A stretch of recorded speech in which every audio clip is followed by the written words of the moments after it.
on the far side, Shane Rosenthal. Now, Shane was born in a Jewish home. He became an atheist early in his life. And then when he was in college, he likes to say he lost his faith in atheism and became a Christian. He does have a bachelor's degree in humanities, a master's degree in historical theology from Westminster Seminary. He hosted a national broadcast, White Horse Inn, a few years ago, which is where I first met you. Yep.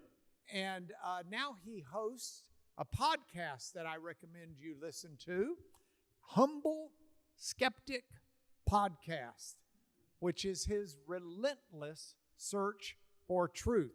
He's written any number of articles. I don't have them all, but would you join me in welcoming Shane Rosenthal? Thank you.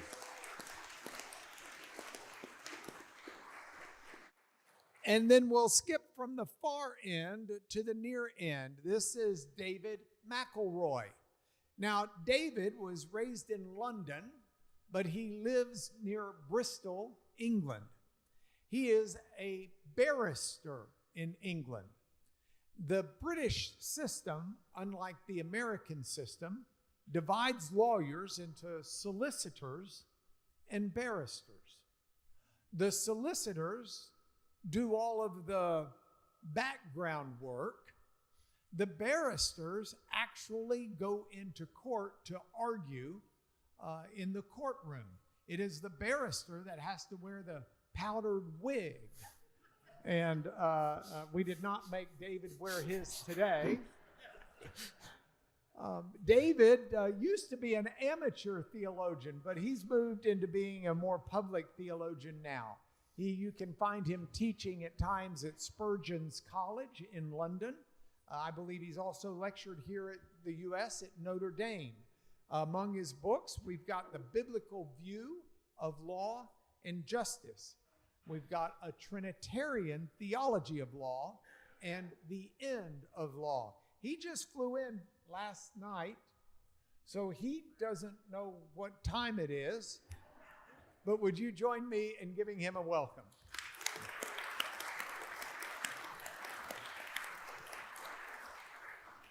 And then I'd like to welcome back here Dr. Gary Habermas.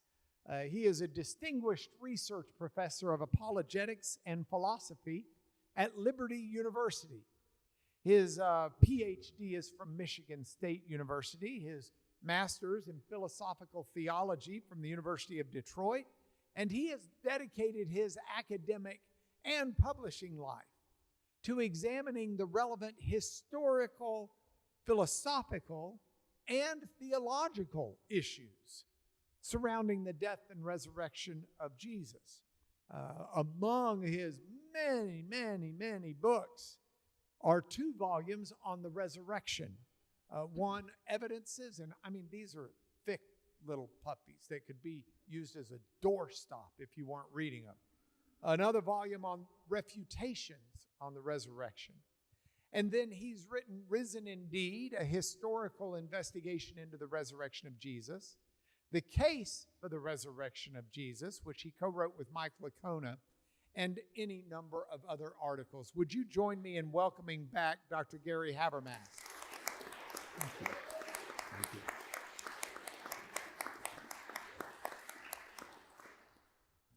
Now, Dr. Habermas has warned us that he's just been fitted with new hearing aids that are not in yet. So at any point in time, you have the right to throw in the flag and say, repeat the question, and we will do so. Amen. But within the framework of that, I'd like to start by setting up the table. We originally had a 4th panelist who took ill and was unable to come. We regret that. So I'm your 4th panelist. I'm just standing up instead. One of the things that helped pay for this chapel and library and learning center is work that I've done over the decades in asbestos litigation. Asbestos is a mineral that has fiber qualities, so you can breathe it into your lungs, and it does horrible things to you. Among those horrible things, it causes mesothelioma, an incurable cancer. We've handled hundreds of those cases.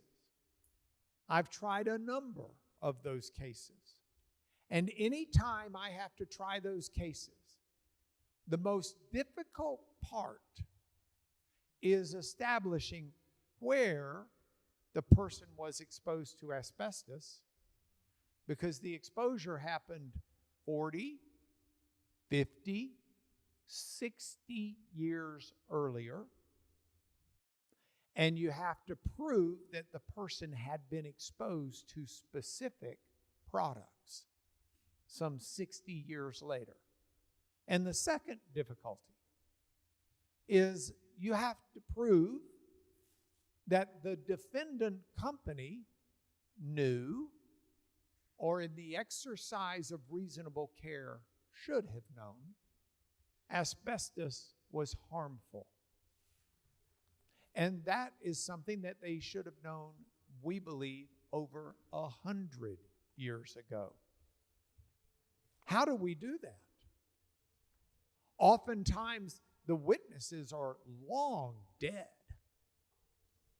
And yet in a court of law, I cannot win and uphold a victory if I don't have what the law considers to be adequate proof of those historical matters that date back 60 to 100 years. Now, we are asking the question today, what are the methods and what are the rules by which we should determine history? What really happened?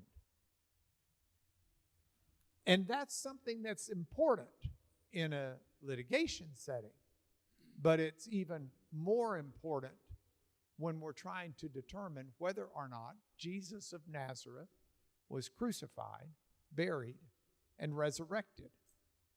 And so I want to engage on this, and I'm going to start this engagement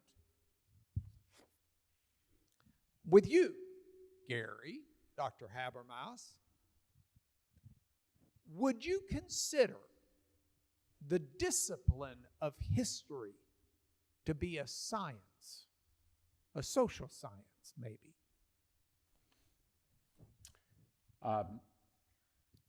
Some people still say that history has to jump through every hoop that any of the sciences have to jump through, and therefore history is a hard science. I think there's a lot of similarities between history and the hard sciences, but I don't think history is hard science. There's two major problems, minimally, with calling history a hard science. One is,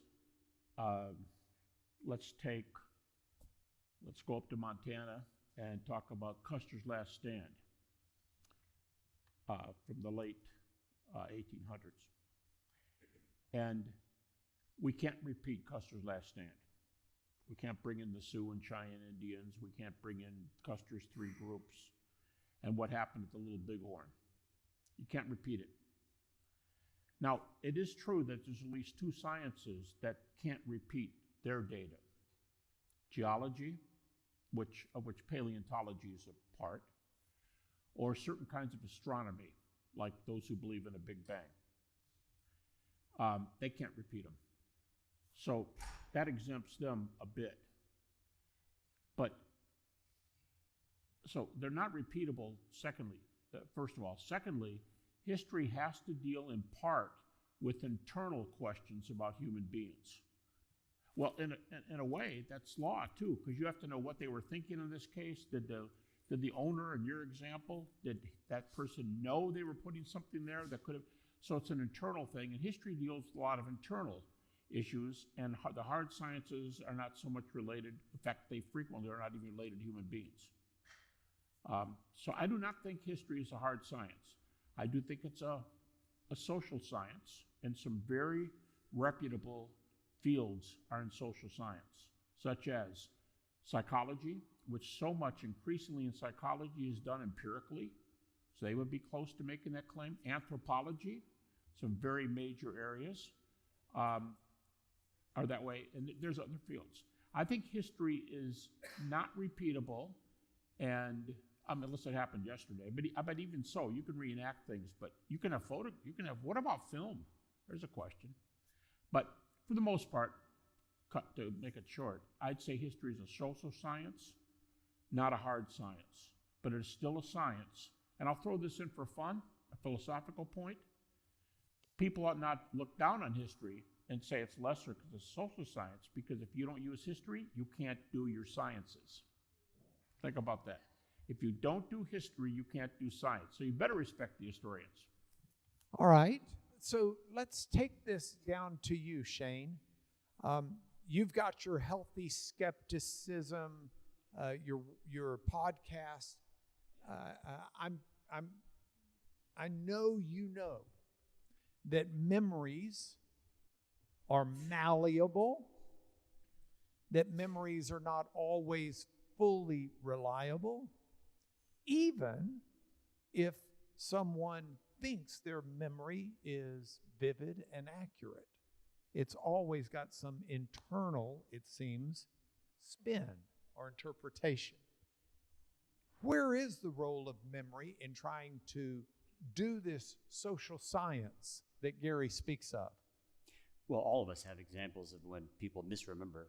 That's a memory that we have, right? And if memory is generally unreliable, then how do we remember that fact? It would be self-refuting to say memory is unreliable because you have to rely on memory to know that fact. So what we have is a general reliability of memory with an awareness that it can sometimes need finagling, need reminding. And the way we go about that is by, you may have seen this happen with a husband and wife. The husband will say something, and then the wife says, well, actually, it was here, dear. Oh, that's right. Okay, so in other words, there is a test, and that test has to do with corroborating the story, corroborated evidence. What I find fascinating is that the Old Testament presents this kind of an approach. I mean, you can read the Code of Hammurabi, and it says strange things like, if you want to prove the person is innocent, if he makes an accusation against another fellow, and that fellow, the accused, jumps into the river, and if he sinks, you'll know he's guilty. I mean, it kind of sounds like the scene from Monty Python, right? She's a witch because she floats.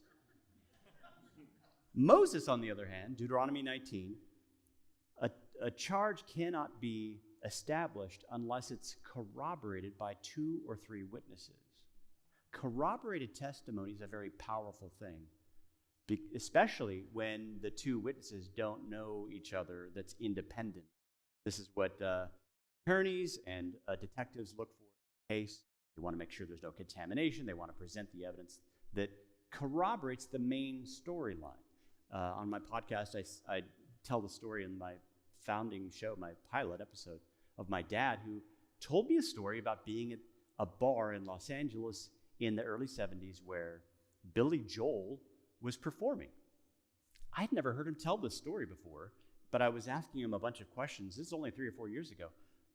So you were there at the place that Billy Joel worked before he was famous. He wrote a song about that. And so I asked him questions about the bar. And then I started to wonder, maybe he's actually one of the characters mentioned in the song. So I said, did you talk politics with the waitress? Did you know a guy named Davy who was in the Navy? Did you put a tip in his jar? And he said, yes. I said, did you say, man, what are you doing here?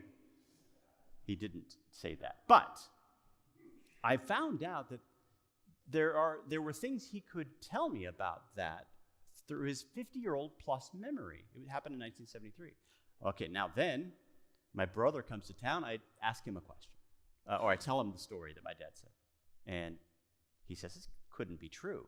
According to Wikipedia, this took place in 73. We lived in West Virginia at the time. So I went from a complete gullible, I'm just listening to my dad's story, and I believed it because he's my dad. I trust him. But then I realized it couldn't be true. My dad just saw some other singer that reminded him of Billy Joel. And then it gets better.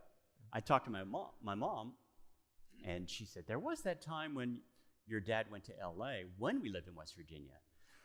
And she was able to corroborate the certain time. He went to the Wilshire district area where it happened. Anyway, so I tell that story on my podcast. Part of the problem is what our previous convictions are. Like, what is plausible? I trust my dad, therefore it's very plausible. But then there's other evidence that contradicts the story. But then new evidence comes in. This happens in trials and crimes, where it sheds new light on the evidence. But putting it all together is that slow, patient work of the historian, detective, attorney, or podcaster. Well, I love your illustration, because part of what we would do as what I would do as a lawyer is either prove the credibility of my sources, or if there's a witness on the opposite side, attempt to impeach the credibility of the other sources that run counter to what I believe to be true. And if we think about it in terms of biblical issues like the resurrection of Jesus, obviously one of the things we've got to do is decide whether or not we can believe the gospel writers. Because gospel writers, by definition, are people who are believing what they're writing. And so is this the kind of thing where we believe these gospel writers? What about the gospels that exist that did not make it into the canon of Scripture? And there are lots of issues that entail in this. And David, as my fellow lawyer, I'm throwing them to you. Thank you. Let me just deal with the difference between the Gospels that we've got in the New Testament and the other Gospels. There are two major distinctions. One relates to dating. We have lots and lots and lots of copies of the Gospels in the New Testament. We have very few textual divergences. And in fact, the two major ones that we have were known about by Erasmus when he translated and produced a new version of the Greek New Testament from just two manuscripts 500 years ago. So the text of what we've got in the Gospels, in the New Testament, is very old. It's very stable.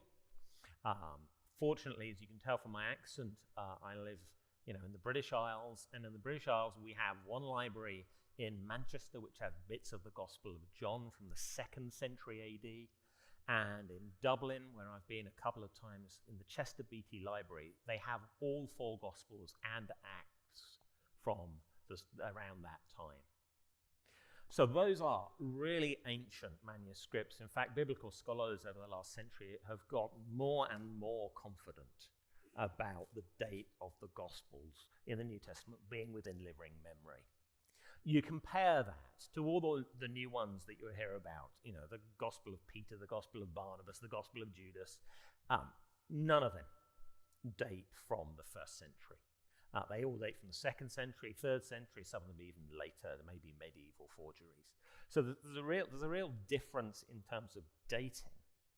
But for me, what is really interesting is some stuff that Peter Williams has been working on in his book, Can We Trust the Gospels? Which is the little incidental details. As Mark mentioned, I flew in very recently. If you asked me to name places in Texas, I can do Austin, I can do Houston, I can do Dallas, and then I'm done. We will teach you. Sorry.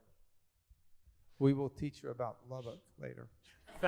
Thank you. And when you look at these Gospels that aren't in our New Testament, and you look at where the places are in Judea and Galilee that they name, they do Jerusalem, they do Nazareth, And then they're sort of running out of ideas. And any of the sort of out-of-the-way places, the ones that were just off the highway, they don't get mentioned at all.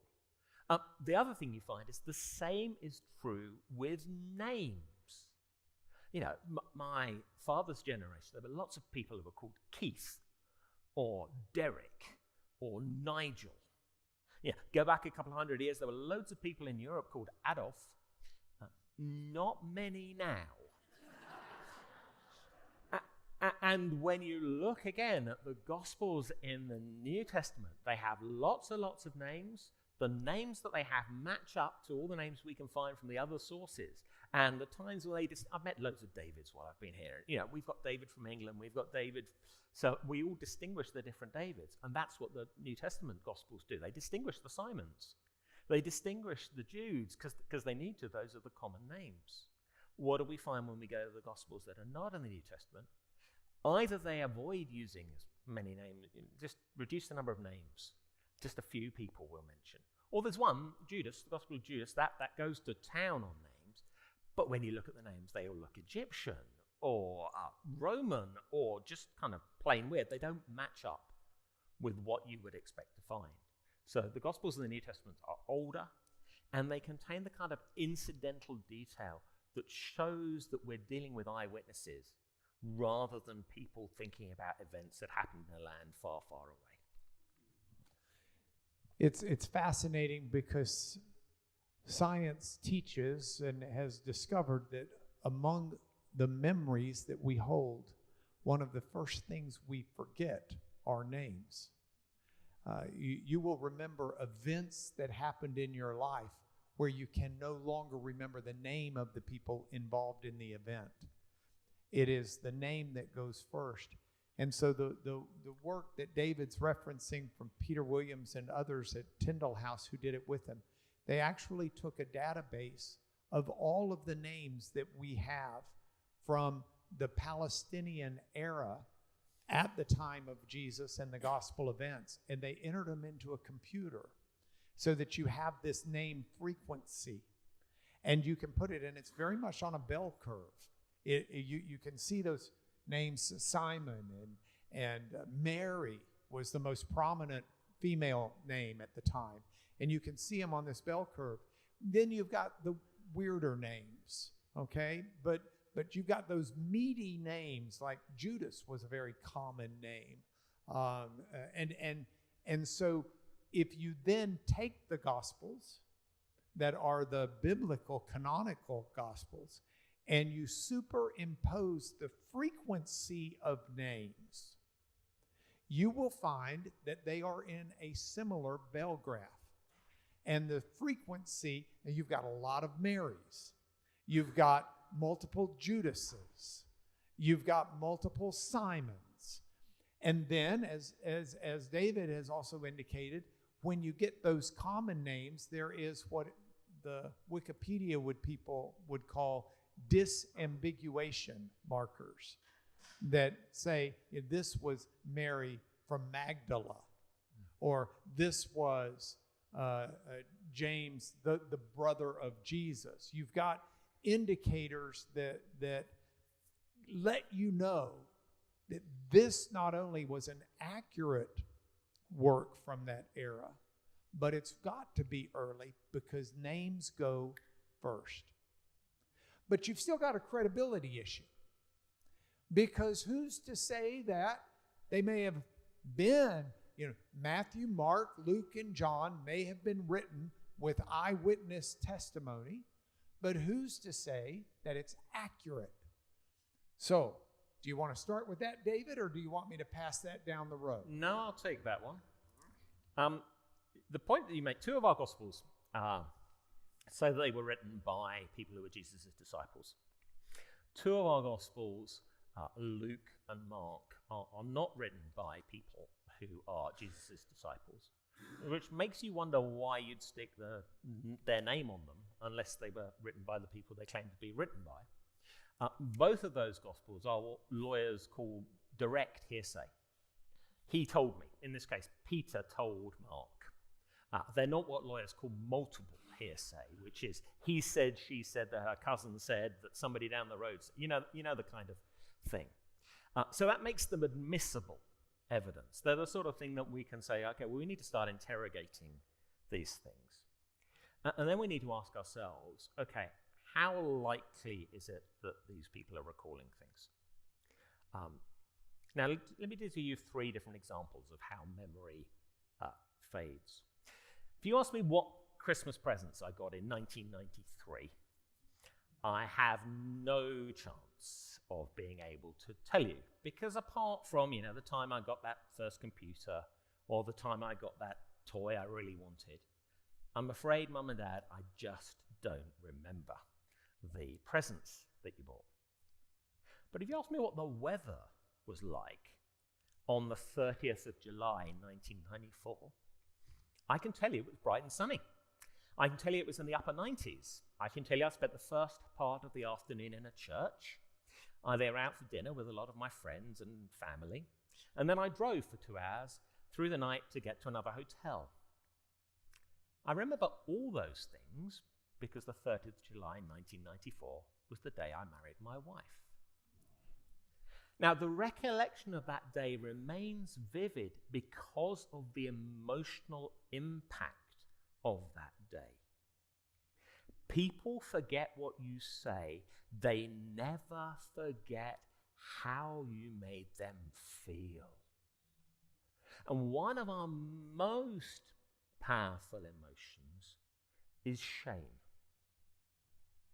I can think back to where I was in class in kind of first, second grade, when I was about to get a ruler across the back of my hand because of fighting after the bell had gone for the end of break. I'm back there. Peter denying Jesus. Ask him about that 40 years later. He's back there because of the emotional impact of the shame of it. So emotional impact has a big impact.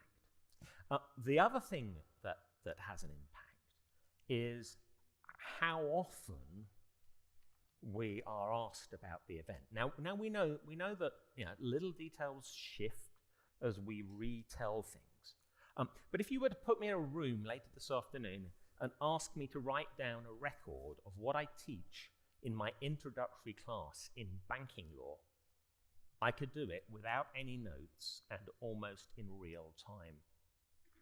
Why? Because I've been doing the same introductory class every year for 25 years. What you'd be asking me to do is to write down something I've been talking about regularly. I could do the same thing with my class on justice in the Bible. I could talk to you for 3 hours without notes on that subject because I have done so many, many, many times. Now, in the case of the Gospels, both the features of my second example, the wedding day, and my third example, the introductory class, are in play. Do you know how long it takes to read out the Gospels? Hour and a half if you're reading Mark. 2 hours if you're reading John. 2.5 hours if you're reading either Matthew or Luke. Each of those Gospels are things that they would have been asked about.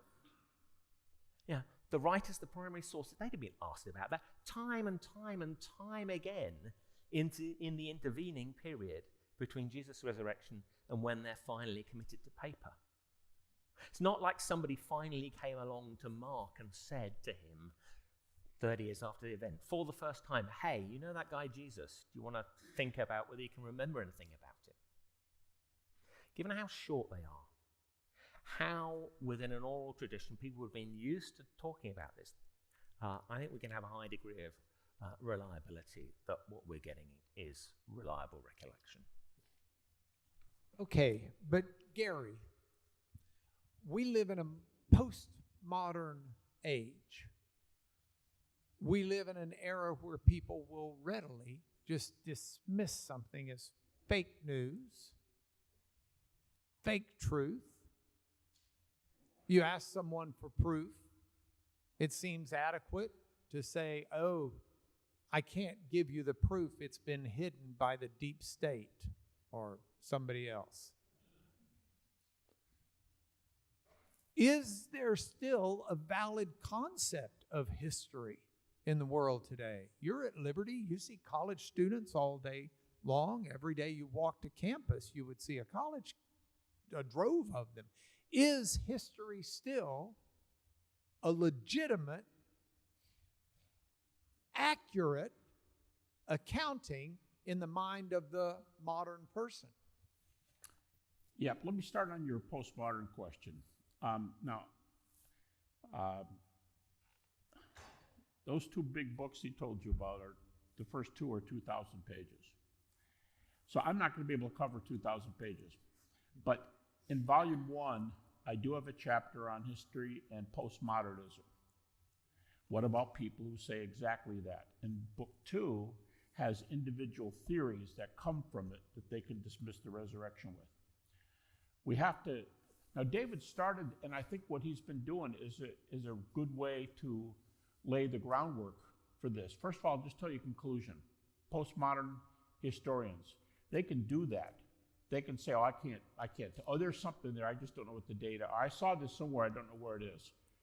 First of all, you just tell them if you're in a debate, that's a bunch of baloney.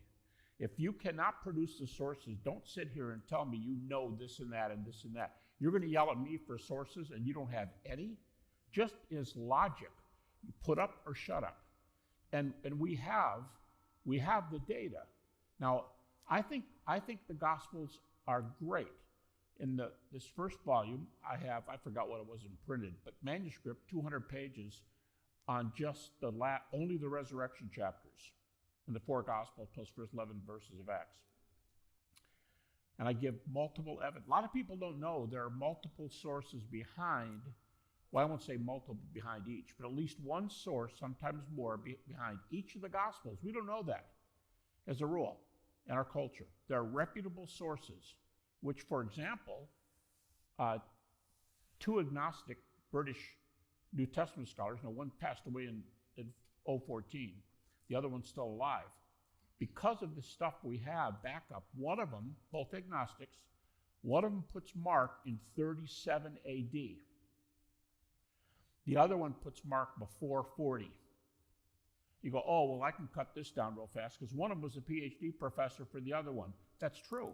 But what if I told you their cases were totally different? They deal with different data.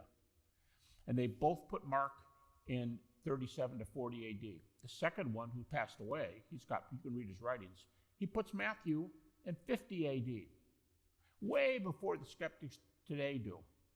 So that's really reputable. We can go back. But I would prefer, I'm telling you, a guy just published a thing against me the other day, and he said, Habermas doesn't like the Gospels, he likes Paul. That's a bunch of baloney, because I've got 200 pages on it. And there's sources behind them. And those sources go back enough that agnostics can take those books earlier. But I do deal with Paul, because everybody deals with Paul. Atheist New Testament scholars, agnostic New Testament scholars, skeptical New Testament scholars of all kinds, Jewish New Testament scholars. You say, why are these guys atheists, agnostics, and Jews, and they're teaching the New Testament? Well, for a lot of reasons. Number one, it's the field they study. They're just teaching their field. Secondly, maybe they used to believe, but they don't believe now, and they're not going to go back and get a PhD at age 60 and do a different field, so they stay in their field. But everybody, now when I say everybody, let me make a comment. I'm talking about accredited scholars only, not professional people who go off and say they can show anything and they don't produce any data, as in the so-called, this is their name for themselves, it's not derogatory, the Jesus mythers, who say Jesus never lived. Bart Ehrman, the famous atheist New Testament scholar, goes off on them for 20 pages. And he goes, you guys have contributed nothing to New Testament thought. And he goes after the big name mythers, because there's some big name ones. And he goes after them and he says, you guys wonder why we don't use your books in our classes. Well, the reason is you don't have a foothold in our field. This is a quote. As a matter of fact, you don't have a toehold in our field. So people who just say things and say, Jesus doesn't, and here's the kind. It's phone tag. You know, phone tag, and the fifth or sixth guy in the line does not tell the story. They say that's the Gospels, because none of them were written by eyewitnesses. That's what these guys will say. David's already said we're talking about Matthew and John. This is a traditional case anyway. But they'll just pull things out of a hat. And they don't give you the Gospels. So when you use the Gospels, they'll say you're repeating your own sources, so you're playing telephone tag.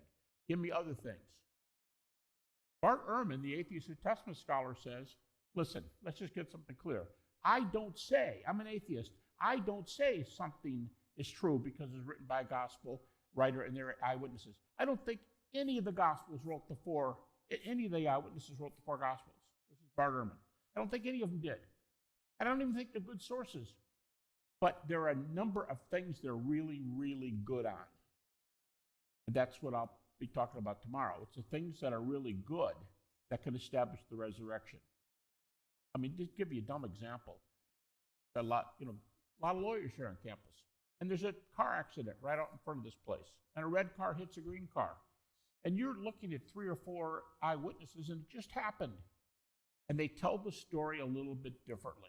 Who stopped at the stop sign? The red car. I saw it. It was the green, and it's back and forth. But here's what we know. There was a car accident.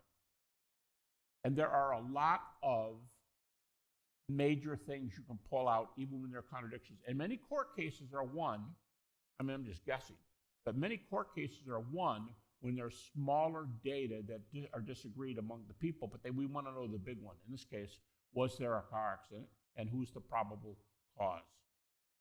Now, I'll tell you something right here, and then I'll pass, but this might be the most important thing on what I'll say on this subject.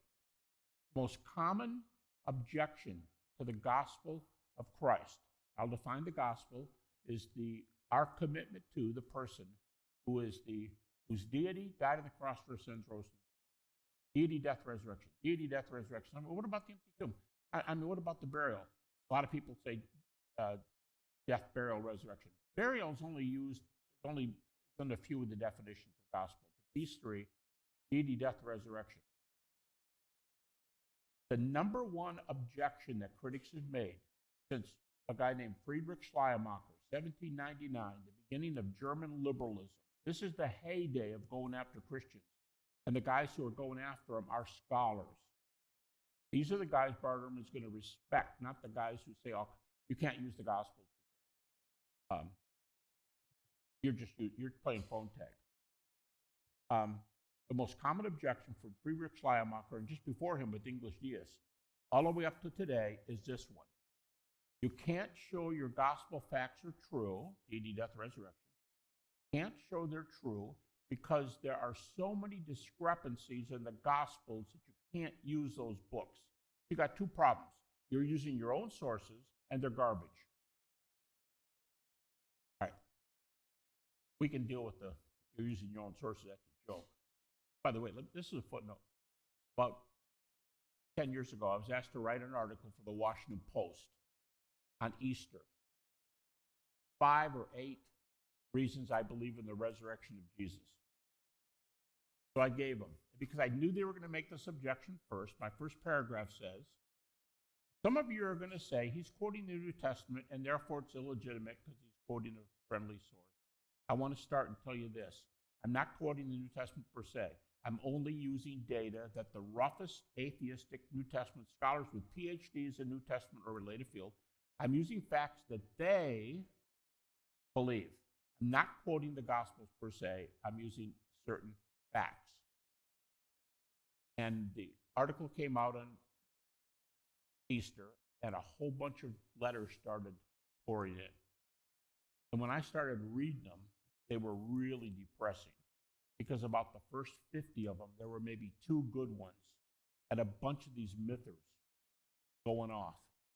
And one guy said this. He gives 5 arguments for the resurrection of Jesus. I'll give 5 arguments against the resurrection of Jesus. You got to be ready. Liberty University, Liberty University, Liberty University, Liberty University, and Liberty University. And he ended his article another guy said, WAPO, this is beneath you to publish an article like this. Well, then a couple Christians dared to write in. And all of a sudden, I saw the name of one of our PhD students who had gone through a program. Garrett, where are you? Okay, Garrett's back here. Garrett's I'm serious, one of the sharpest students we ever had. This guy is doing a PhD, got an MDiv, Southwestern, right? Okay, how many guys get an MDiv and they pick up the New Testament and do this? No, you guys can't make that argument. That's a participle, and participles don't work in arguments like this. Oh, that's second person. We're talking about, and he's parsing the Greek while he's talking freestyle from what the guy answered. This guy's going to be pretty good. We're going to get along well with this guy in the program. So these guys started writing in and going after those guys. And to their credit, they were very kind. They didn't go off on them. They treated them like people. And the tide turned when the guys who knew what they were talking about started responding. And one of them said this, one of the most brilliant comments I've ever heard, and it's to your lead program. He said, I've been reading this stuff, and something's missing here. I wonder what it is. We haven't covered something in this argument. He's talking to the mythers. You guys haven't covered something. Oh, yeah. It's an argument, and it's evidence. If you only had those two, you could make your point. Whoa, something's missing here. Evidence. He was the only guy that I wrote to him. I said, hey, go easy. Don't be plowing these people under. He goes, well, I'm sick and tired of it. I'm sick and tired of what they do to people, and that's the way I talk to them. So let me make one person, and I see him picking up the microphone. That means I got to shut up. Frederick Schleiermacher, the biggest objection is there are many contradictions. First of all, I think they can be answered. There are great books out there. Here's my second response. Don't take this to heart. Take it the way I do it. I don't care. What if these are real contradictions? You're missing my point. I don't care. What do you mean you don't care? Well, Michael Cohn and I started doing this in the lecture. We'd say, hey, look, dude, you're on that mountain over there. We're on this mountain. We're fighting the battle here, and you want to keep taking us back there. Here's my point. Let's just say I concede every one of your contradictions, which is baloney. But let's say I concede every one. I'm not using them. I don't need them.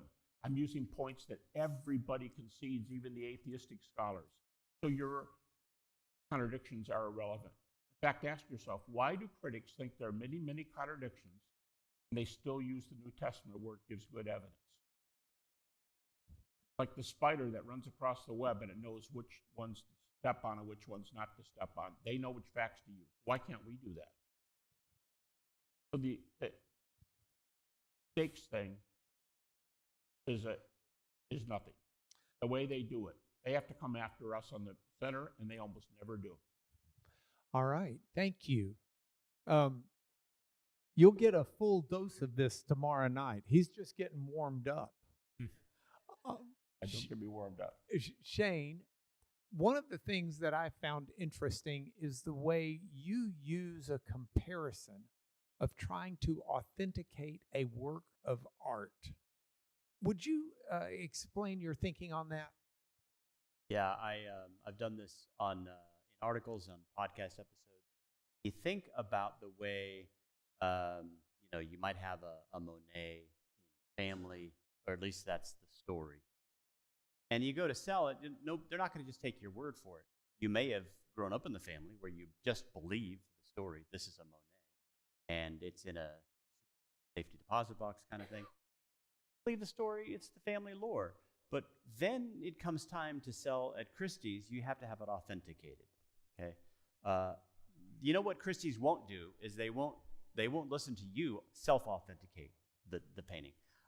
My dad said it, I believe it, and that settles it. They won't take the Mormon appreciation. I have a burning in my bosom when I look at the Monet and I know it's real.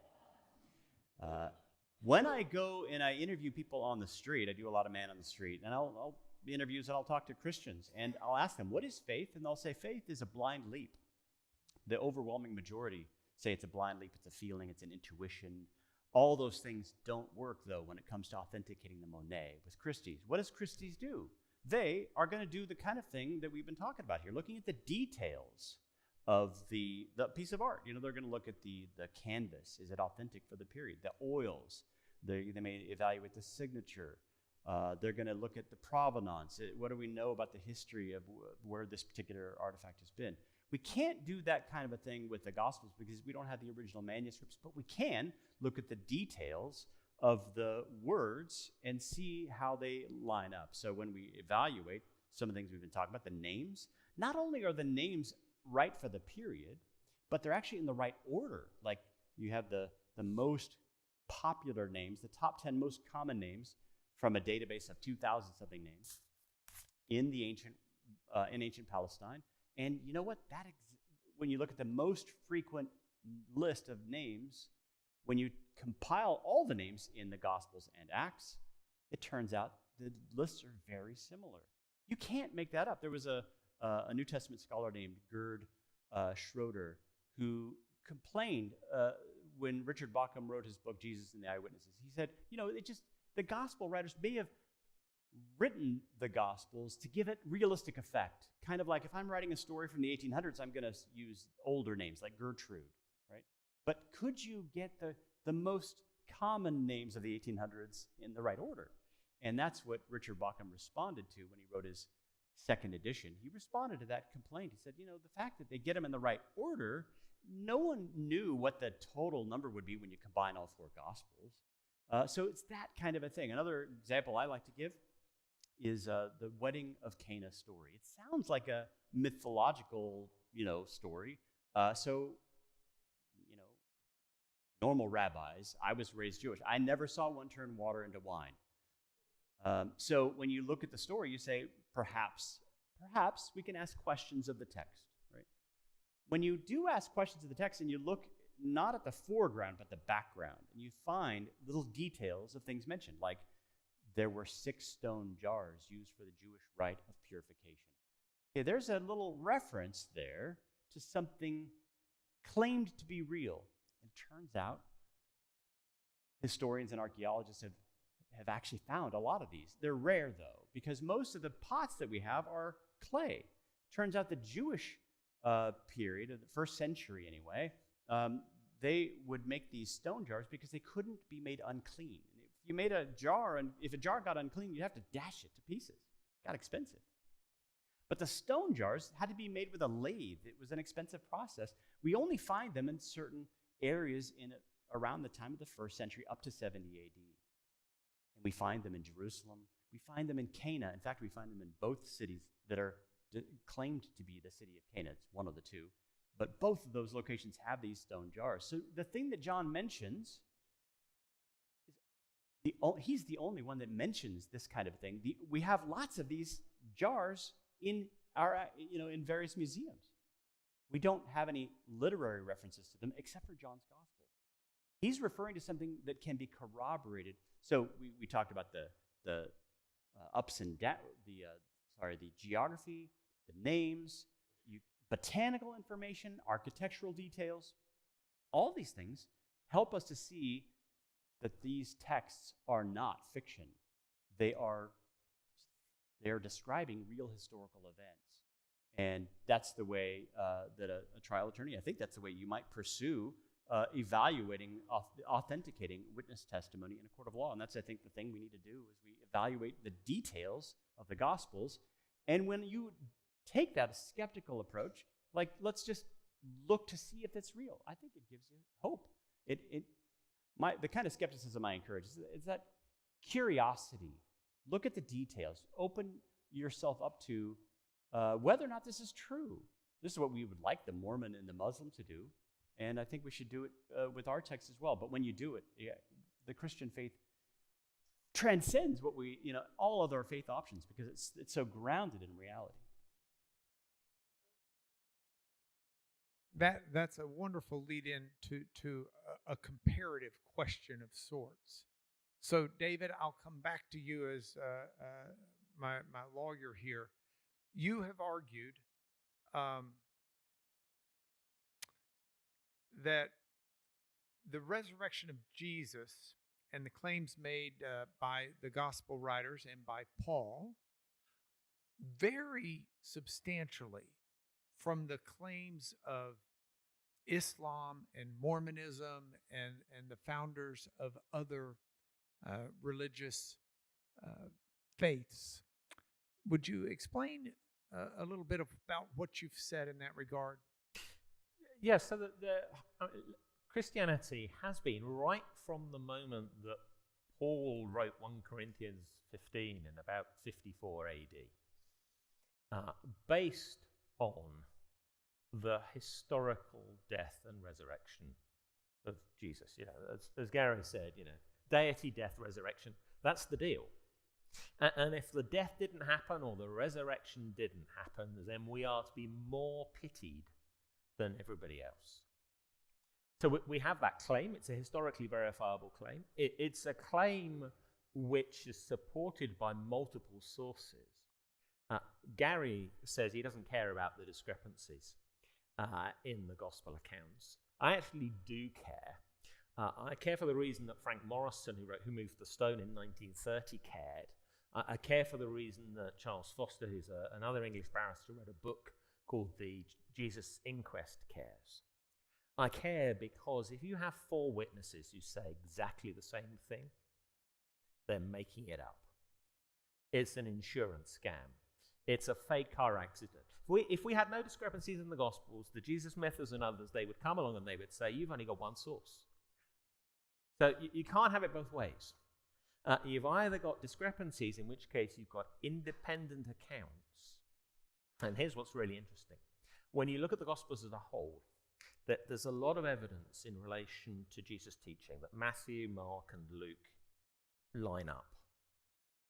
When you get to the death and resurrection, it is almost as if the 4 of them tried to say as different things as possible. So you're really into 4 sources. So we've got faith that depends on historically verifiable event supported by multiple sources. And the third thing is we have the founder of a religion who says, kill me and I'll come back to life. Now, you can cross that out if you say that prophecy doesn't happen, but that's called begging the question. Now compare that to Mormonism or to Islam. Joseph Smith, Muhammad, they don't say, kill me, I'll come back to life. They don't base their claims on historically verifiable events. Yeah, lots of stories about how Joseph Smith got his inspiration, but all of the data that he was using has all disappeared. Muhammad claims no miracles, except possibly the Quran. If he was illiterate, how do we know? How do we sort that out? Single source. 3 major differences. Now, speaking personally, I have a vested interest as I get older in the afterlife, and I want to be chasing down the religion that has some verifiable indication of what might be to come. And Christianity is the only ballgame in town, if that's your criteria. Well, Can I I'll add weigh in something on to that? this. Can I add one just very quickly to there's a line in the Quran in which Muhammad asks Allah, will you give a sign so that people will know I'm a true prophet? And you know what Allah's answer is? Isn't it enough that we've given them the book? You are a humble preacher. Just go preach. In other words, there was no sign. It's not, Islam is not built on verification of external means. It's built on, you read it and it's true to you. One of the, I dare say, I don't know your legal experience. I know your backgrounds, but I have tried a boatload of lawsuits. I've tried more than I can count. I've tried car wrecks. I've tried asbestos cases. I've tried malpractice cases. I've tried every kind of case, business fraud. I've tried contract breaches. I've tried anything except I don't do criminal law. I haven't done any criminal law, and I don't do family law. But outside of that, I've tried just about every kind of case there is. And I have put on more witnesses than I can count. I have tried at this point in my life 13 cases that have lasted 3 months. That's 39 months just for those 13 cases. That doesn't count the hundreds of cases beyond it. But 39 months, where 5 days a week on average, I have witnesses that I'm either doing a direct examination or a cross-examination on. I don't know. I still practice law. This is a side gig for me. Okay, I have to keep checking my phone because I've got judges. I've been in hearings all over the country this week. That's what I do. Now, one of the most important things when I put a witness on the stand is credibility. Or when I'm cross-examining a witness from the other side, credibility. One of the things in credibility that I immediately look for is what's the motive? What's the motive to tell the truth, or what's the motive to shade the truth? If you take someone, I tried a case in, I tried the opioid litigation up in federal court in Ohio a couple of years ago. And the other side, or as I call them, the bad guys, brought in a witness, and this witness was from Southern California. And he looked it. Nothing personal. I mean, he had the tan, he had the smile, he had the perfect hair coif, he had the teeth, he had the surgeries. I mean, this guy looked like he belonged on TV. And he testified to that jury. And he didn't just answer the lawyer's questions. He'd look at that lawyer and then turn to that jury and look at him and just wax eloquent. It's pretty impressive. And I could tell my side was sweating bullets because they were worried we could lose this case from the California Flash. But I was ready to cross-examine him on credibility points. And so my cross-examination began with, I have your CV, your curriculum vitae, your resume. Got it right here, don't I? He said, yes. I said, this is what you hold out to people. You've shown it to the jury to say you are an expert. They should listen to you, right? Right. I said, you lied in it. He said, I did not. I said, oh, yes, you did. I said, look at your section on publications. Okay. I said, it won't take long. You only have one. And he got to it and he said, well, I only have one because I spend more time treating people. I said, I understand. My Stanford doctor that I put on the stand spends time treating people too, but she's got 316. Let's not quibble over that. Find the one. He finds it. He said, you didn't write it. He said, yes, I did. I said, no, you didn't. I got the article. And I pulled the article up, and he's not listed. And he said, well, that's a different article. I said, it's got the same title. He said, well, maybe two people, then maybe we just accidentally titled it the same. I said, it's got the same publication date. I said, it's on the same subject. And I said, he says, I wrote one too. And I said, well, let's put the computer down here and let's ask the lords of Google.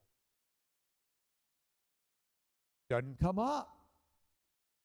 He says, well, I can't understand that. I said, oh, I can. You lied. He said, well, no. I said, well, we're about to take a lunch break. While we're at lunch, why don't you call your office and find out where yours was published?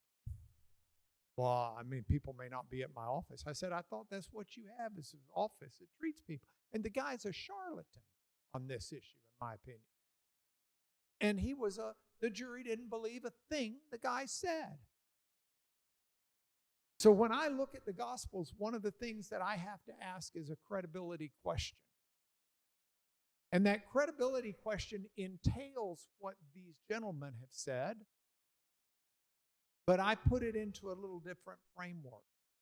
I agree with David 100%, which is also what Gary said, which is also what Shane said, that if everybody says it the exact same way, then that's the company line. That's the party line. That's a single source that's prescripted because they think that brings believability. But if everyone's got a slightly different take on it, then you're getting their personal perspective. But here's where I take it a step further. You need to be able to integrate those. Because there really is one true story of what physically happened. And if you've got eyewitness accounts, one might say, I saw the light and it was red. And another one might say, I didn't see the light, I just assumed it was green. Well, they may not have seen it because they were standing in a different position. And everybody's going to have a different perspective based upon where they were. And some will have a different reason for what they want to tell. I've certainly had that. Some witnesses, in spite of the fact they're to tell the whole truth, will tell the truth that seems relevant to them and their purpose. And so you'll get different storylines. And that's what we have in the gospel. But we should never believe that the Gospels have something that is fake or false. Sorry, but I just became a panel member, which I was supposed to do. So there. Now, I want to go back to you, Gary, and I would like you, as Dr. Habermas, to tell us what are some of the tests that we can apply to history to see whether or not it's accurate. How many do you have time for? Give me your best three. All right, 3. That's good. I like these 3. Skeptical. I always go for what atheists and agnostic New Testament scholars. They're scholars who don't agree with me, what they will concede. Bart Ehrman, for example, go back to him, he lists 15 independent sources for the crucifixion of Jesus, one of our 3 facts. He lists 15 independent sources. About a third of them are not in the Gospels or the New Testament. Now, I don't think we don't have to get that kind of sources, but he's got those too. Okay, here's what I'd say the 3 most important. Number 1, do you have eyewitness testimony? Now, I don't want to shake anybody up, but I won't use the Gospels on this one because Bart Ehrman and most other scholars don't concede that. Now, I think there's a good argument. See, I tell people, remember that guy in Washington Post, Liberty University. Remember where I teach. I think the Gospels are reliable. We could talk about that for a long time. But he gives 15 sources. Some of them are in the Gospels. Okay, eyewitness. He says there are no eyewitnesses in the Gospels. Where else can we look? Now, I'll just let that hang for a minute. Let me give you the other 2. Early sources. Early sources and eyewitness sources are not synonymous. You might think that because we have X and this person's an eyewitness, they're telling the story must be early. But I'll give you a real example. Years ago, I heard about a fellow who was doing his memoirs of World War II. He fought in World War II. So let's say he was an eyewitness in the 40s. He didn't start writing his memoirs till the early 90s. That's about the same distance as the Gospels after the data. going to be 45 to 50 years. And even using the critics' dates. By the way, a survey was just done. The most popular date for Mark is 60 to 70 AD. So that's only 30 to 40 years. This guy's later. Okay, so he's an eyewitness, the World War II guy, but he's not an early eyewitness. Not as early as you'd like. I'd like somebody to have written about the sources as soon as they happened. Back to George Armstrong Custer and the Little Bighorn. When he did some battles, he sent stories back to the newspapers in the East. I'm sure they worked on it. I'm sure this editor changed his grammar. This guy can't write. But a lot of people don't know this. He published a book called My Life on the Plains from sending stories back after they happened. That's the kind of guy. I want an early eyewitness. Thirdly, I want multiple attestation, multiple independent attestation. It's the old two heads are better than one argument. Now, in the Gospels, there's something positive about the Gospels. And I told you, I've got 200 pages on this, so I'm not dogging the Gospels at all. But the Gospels have these sources that are really, I told you, every Gospel has at least one source behind it that takes it back. So we can use these cases from the Gospels, and we can use these from Paul and from the others. But 15 independent sources. Okay, back to the Gospels. They all tell the story that the women went to the empty tomb. That's a cardinal portion of the resurrection. Not as important as the appearances, which, by the way, most of the appearances are group appearances. There's almost no individual appearances. I mean, very few. The vast majority are group. Now, a group could be two men on the way to Emmaus. That's still two. But there's not we don't have other two cases. We have group cases, larger groups. And those four gospel writers, they weren't bosom buddies. They didn't live next door. They didn't talk this over in the bar and go home and write their four accounts of the empty tomb. They lived in different parts of the Mediterranean. I'll give you two examples. Mark is believed to have been written from Rome. John is believed to have been written from Ephesus. There's a long way between Turkey and Rome, especially when your communication moved in those days. They all four of them start the story. The women were the first witness to the empty tomb. But when Paul gives the first account of the empty tomb, see, remember the phone tag example? Story gets bigger as it goes on? Baloney. The earliest account of the gospel resurrection appearances is Paul in 1 Corinthians chapter 15. The Jesus seminar, the guys who reject 90% of the red letter words of Jesus, say that those creeds came, that creed or the guts of it, the individual facts, came before Paul was converted. That's the definition of early. Early 30s. The early, and guess what? It's the longest list of appearances of all the ones in the gospel. Whoa, you mean the longest came with the first guy in the telephone? That goofs up the telephone thing. So Paul's case is by far the best, and everybody grants that creed. The seminar again says Paul had that material while he went up angry as a hornet to Damascus, and that's where he met Jesus. But he had that data. That's early, an eyewitness. Every critic who writes will tell you, Paul, some of them, the radical ones, will say Paul's the only eyewitness we have. But notice what they said? Paul's an eyewitness. And now Paul writes, how many books does Paul write in the New Testament that has his name on them?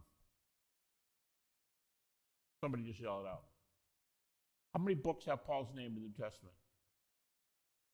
How many? 13. Critics will let you use, these harsh critics will let you use 7 of them. And they're always the same 7. Always. Because the data are the best. I'll give you the list.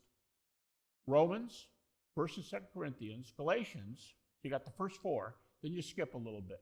You got Philippians, 1st Thessalonians, and little old Philemon with 1 chapter that we don't use for a lot of theology. But the other 6, Romans, 1st, 2nd Corinthians, Galatians, Philippians, and 1st Thessalonians are heavy theological books. More about that tomorrow. They will let you quote from them, and they will not object, and they will not use the phone tag objection. You got to know where you're going with your sources. Now, they might say, with all due respect, this is a critic talking. The critic might say, I love Paul. I think he's trustworthy. He was totally transformed. I believe he believed what he said, but I think he's wrong right here. But that's not the point. He might disagree with Paul, but he thinks all those 7 books are reliable and trustworthy. Guess what books I cite when I want to write? Romans, 1st, 2nd Corinthians, and the best arguments are in 1 Corinthians 15 and in Galatians 1 and 2. Because in Galatians 1 and 2, and I'll stop here, believe it or not. In Galatians 1 and 2, Paul goes back to Jerusalem twice to ask the other eyewitnesses, what if you don't think the eyewitnesses wrote the Gospels? Okay, can we get eyewitnesses anywhere else? Yep. Best case is when Paul, the eyewitness, goes back to Jerusalem and interviews Peter and James for 15 days, and he goes back, and John is there. These are the most 4 influential Christians who ever lived. James, the brother of Jesus, Paul, Peter, and John. And what do they talk about? Paul tells you, the gospel. How does he define the gospel? Go back to 1 Corinthians 15. Romans 10:9. If you confess with your mouth that Jesus is Lord and believe in your heart that God's raised him from the dead, you'll be saved. Deity, death, resurrection. And Romans is an early creed from the early 30s AD. Provable, critics grant it without arguing. So just know your sources. Know what you're using. Like you did with that guy when you said, what about this and what about that? And he'd expect you to bring that stuff up, but you dug it out. That's how you do research. You have to dig it. I use those 3. Eyewitness, early, and multiple attestation. And by the way, why say the women went to the empty tomb when you're going to lose all credibility? No offense, ladies. Hey, by the way, it is not true that women couldn't testify in a court of law. They could. But if there were men around, or if it was very important, you were shooting yourself in the foot by putting women on the stand. That was the view not only of the Jews, but all around the Mediterranean. Then why did they all do it? Independently. Because it was true. By the way, 2 men went to the tomb at least. Why can't I start the story with Peter and John went to the tomb? That happened. Then I put my best foot forward, right? Yeah, but we're not telling the story the best way. The honest way is to say that women went to the tomb. And the gospel writers were telling the honest story. And those are 2 of the best arguments for the empty tomb. By the way, 20 arguments for the empty tomb using nothing but critics' arguments, not ours. Critics' arguments, over 20 critical arguments for the empty tomb. Okay, well, that serves up the question for you, Shane. There you go, man. You have argued, in addition to making a strong case for the death, burial, and resurrection, to use 1 Corinthians 15 language of Jesus, rooted in eyewitness testimony, the authors of the New Testament frequently used another argument that's often overlooked in our day, even by some Christian apologists. Can you talk about it? Of first importance, Paul says. The first important thing, the most important thing is the gospel. And the gospel he defines as the death, burial, resurrection of Jesus as seen by Peter and so-and-so and the 12 and then 500 at one time. So that's part of it. By the way, I think that it's not just the facts that's the gospel, it's the attested facts. That the attestation seen by all these witnesses is part of the good news. But the other part is according to the scriptures. It was seen by Peter, or he died, he was buried, he was raised on the 3rd day, according to the scriptures. That language of according to the scriptures repeats in this creed, and that's one of the main reasons people know it's a creed. It has that sort of repetitive formulation.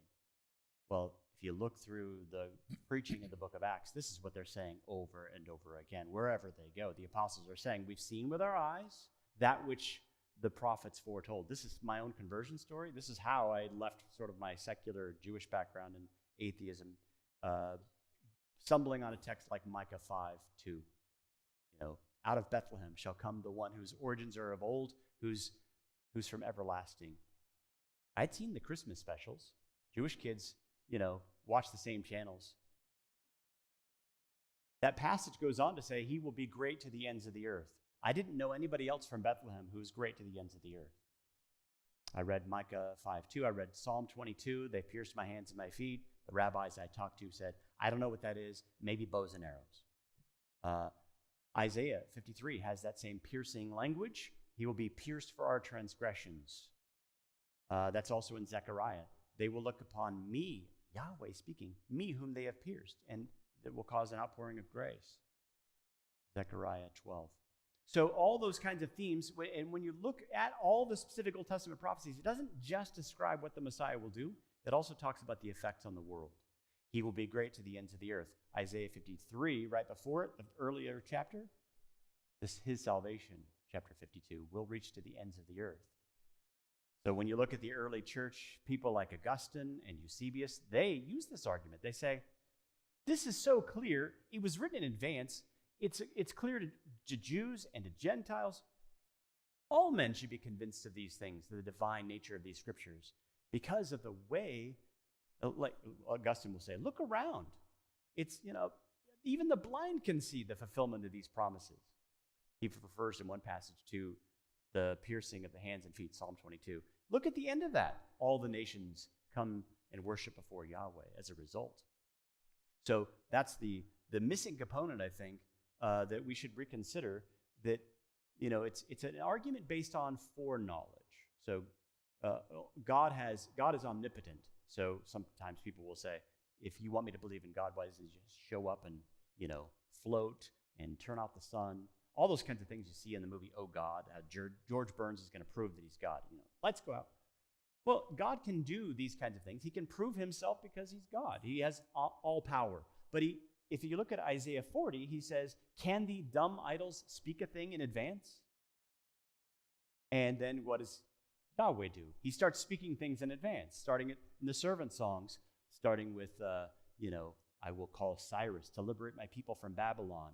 I will, and then you just see all the Christological themes, all those themes about the Messiah. He will be a suffering servant. The thing about that, according to the scripture's language from 1 Corinthians 15, is that most scholars say it's more than anything rooted in Isaiah 53 because of the death, burial, resurrection. Because you have all that in Isaiah 53. He is cut off from the land of the living. As you have the piercing, the sacrifice, and he's laid in the grave with a rich man in his death, like Joseph of Arimathea. And then he sees light. That language of seeing light is not in the ESV or a lot of English translations. It is in the NIV, but it's there in our oldest copy of Isaiah. He shall see light. It got dropped out of the Masoretic tradition. It's also there in the Septuagint, the Greek translation. So he shall see light, and then he's dividing spoils in a victory celebration. Very few cemeteries have, dead people coming out and dividing spoils in a victory celebration. It's a very strange passage. But this person who was laid in the grave sees light and does it. It's death, burial, and resurrection. And when I was first converted, I asked rabbis about the text, and they said, well, it's not really about the Messiah. It's a personification of the people of Israel.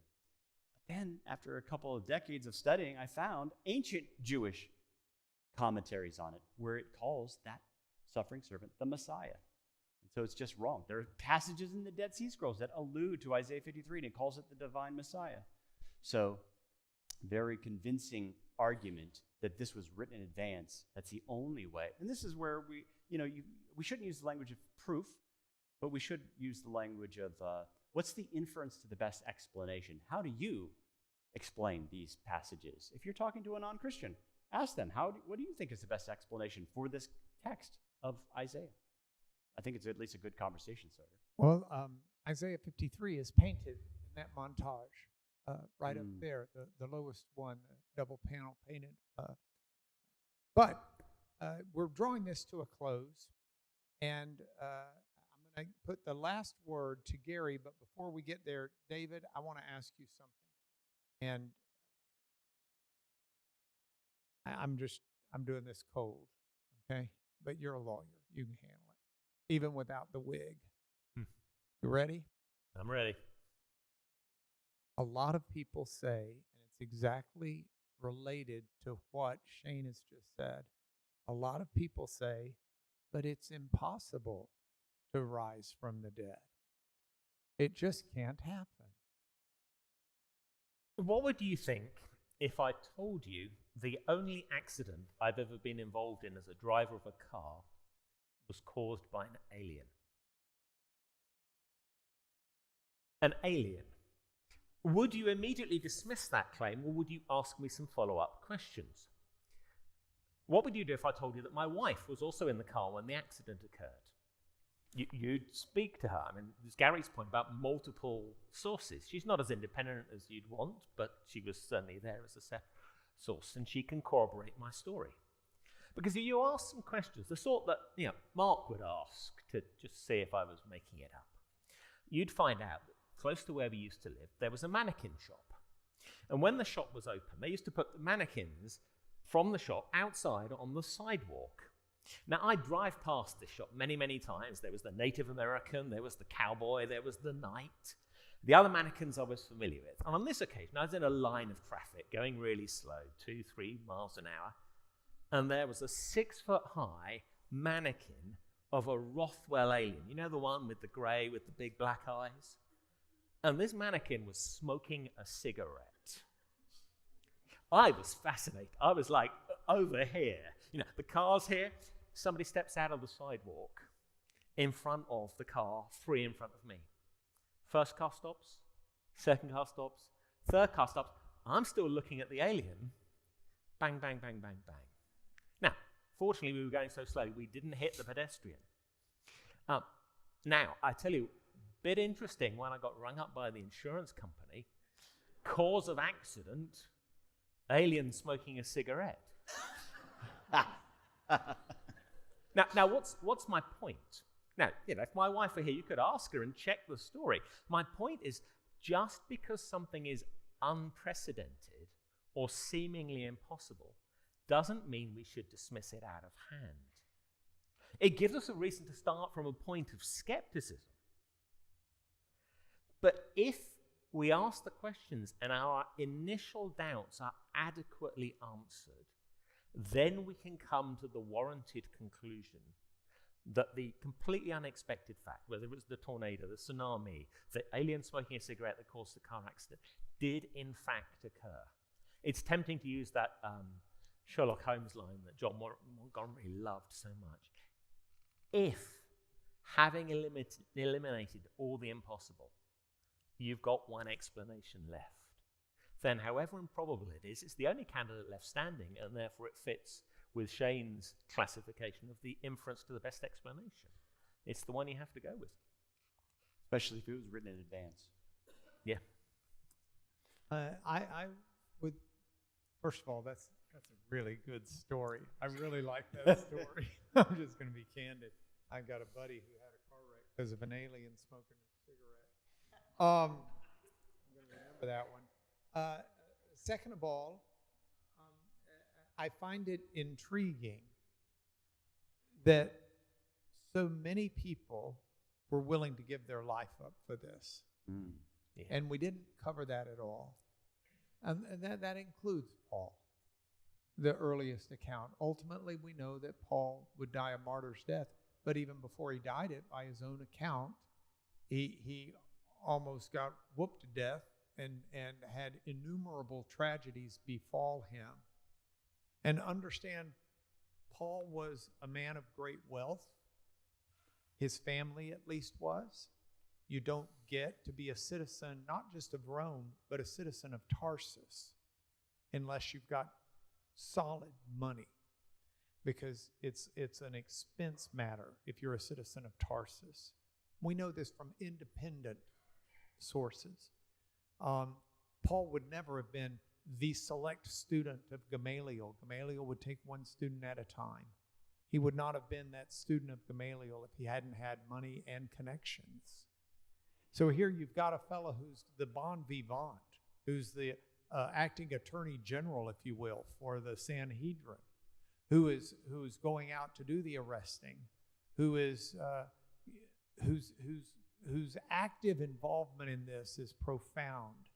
He is on that fast track to being the who's who of his day. And he does a 180 immediately. And it leaves you with some questions. Maybe he was just a nutter. But we've got 7 to 13 letters of his, enough to know he wasn't a nutter. And it's compelling to me. And I know you're going to be talking about this tomorrow, Gary, and I don't want you to tell us what you're going to tell us tomorrow. But in the next 4 minutes, can you give us a taste of what is to come so we're all eager to be here tomorrow night? I better make a good or I might not come. Hey, one word, real quickly, 4 minutes. I'm going to watch.